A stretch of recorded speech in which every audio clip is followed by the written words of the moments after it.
nyambo naragukunze tu. nanjye ndagukunda. Oya man, nyine ntabwo ari ibyo tu. Nyine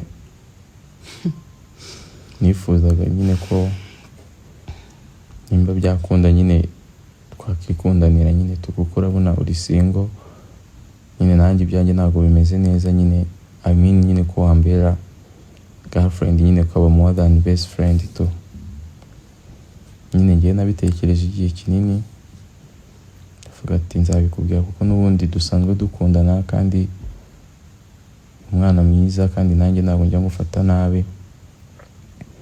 Nyine ndavuga man, ubundi kubera iki tutamaking a good couple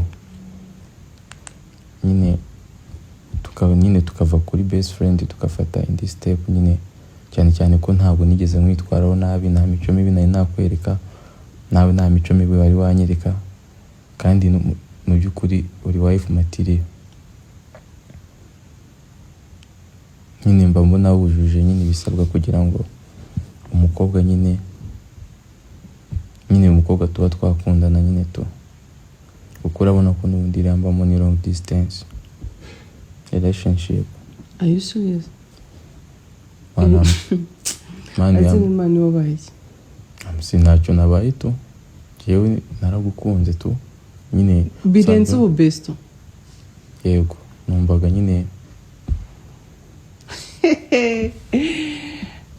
Kunsetsesi kunsetsesi birenze ubu besto ukumva njye nawe nakundana nawe.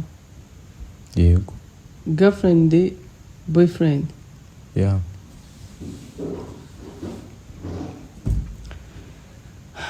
Ibi bintu twabiganiye inshuro zingahe? Inshuro nyinshi. Erega kuganira ikintu ni kimwe, ariko urabizi ko nyine umuntu ntabwo ari ugenga ibihe nyine tu. Uyu munsi nyine mama mumeze gutya, ariko igihe kikazana ibintu bitewe nyine na situation. Tibimbwira gutya. Ubwo se umva gutandukanye n'abandi bahungu n'ubundi twabaga turi inshuti like nk'ababesto cyangwa se nk'inshuti magara, bikarangira bifuje ibindi bintu. Kuri wari promisinze ko ibyo bintu udashobora no kubitekereza, ahubwo unabitekereza ukatinyuka narabimbwira uzi ukuntu mbyanga. Ariko nyine njye nta kindi kintu nkwifujeho, ni titre gusa yonyine yabihindutse nyambo ubuzima bwanjye, kuko n'ubundi nk'uko wabivuze dusanzwe dukundana tu. Of course nk'inshuti magara uko wakunda gukunda inshuti yawe, ariko pana girlfriend na boyfriend. Ese nkoze nabi? Bivuze ngo waranishimye kuba naratandukanye, kuba nyine nsa nawe n'undi nkaho twatandukanye. Ego ibyo ngibyo ntabwo nakishima kuko ubona ubabaye, ariko wenda hari igihe aba ari opportunity nziza ko nakwaproachinga, njyewe bimaranye iminsi kabisa.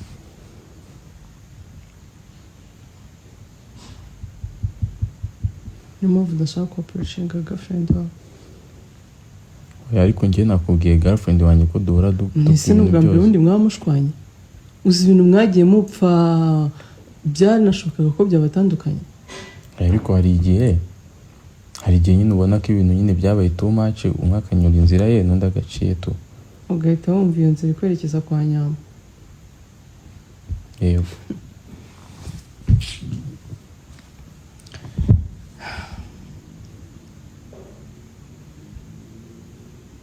Tine natekereje ko utandukanye. Ariko n'undi ndatandukanye nyambo.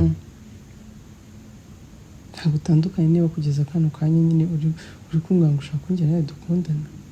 Ubizi ukuntu mbyanga, uzi ukuntu nabikubwiye inshuro zingahe ngamba ibi bintu tuba inshuti magara. Yego ni byiza, ariko ntibizagira ahantu birenga cyangwa se ngo dushake kurengera.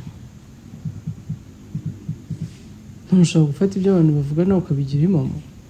Are you okay? Ese nyambo basi ubona njye nta umuhungu ukubereye? Ntabwo ibyo ari byo turiho kano kanya titi. Turi kureba njye nawe ubushuti dufitanye burahagije. Njye ntabwo nafata best friend ngo mugire boyfriend.